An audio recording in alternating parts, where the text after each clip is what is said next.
And we know that in all things God works for the good of those who love him, who have been called according to his purpose. Romans 8:28. Dear beloved congregation, today let us dwell upon the profound words of Romans 8:28, which state, "And we know that in all things God works for the good of those who love him, who have been called according to his purpose." This single verse encapsulates a truth that is both comforting and challenging, the promise that God's hand is at work in every aspect of our lives. As believers, we often find ourselves grappling with the complexities of life. We encounter trials, hardships, and uncertainties that can shake our faith and test our resolve. Yet, amidst the chaos and confusion, we are called to remember that God is sovereign. He is not a distant observer, but an active participant in our lives, working all things for our ultimate good. It's important to note that this verse doesn't promise a life free from adversity or pain. Rather, it assures us that even in the midst of our trials, God is present, orchestrating events according to his divine plan. He is able to take even the most difficult circumstances and use them for our benefit.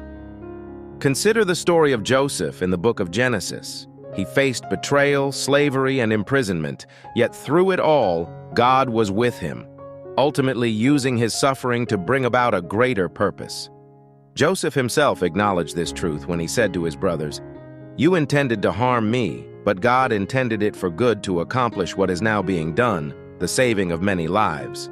Genesis 50:20. In our own lives, we may not always understand why certain things happen. We may question God's plan and wonder how he could possibly bring good out of our pain. But we are called to trust, to have faith that God is at work behind the scenes, weaving together the tapestry of our lives in ways that we cannot comprehend. It's easy to trust God when everything is going well, but true faith is tested in the midst of adversity. It's in those moments of darkness and despair that we must cling to the promise of Romans 8:28.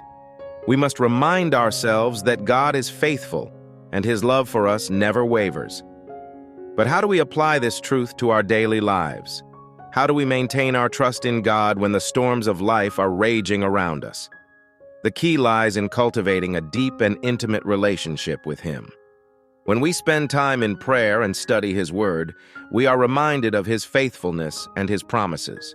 We are reminded that he is with us always, guiding us and sustaining us through every trial. Furthermore, we must surrender our own desires and ambitions to God's will. This requires humility and trust, as we acknowledge that his ways are higher than our ways, and his thoughts are higher than our thoughts. Isaiah 55:9. When we align our will with his, we can rest assured that he will lead us down the path of righteousness, even when it is difficult to see the way ahead. In conclusion, let us take heart in the promise of Romans 8:28. Let us trust in God's plan for our lives, knowing that he is working all things for our good. May we be strengthened in our faith, and may we rest in the knowledge that we serve a God who is faithful and true. Amen. Like if you believe in God,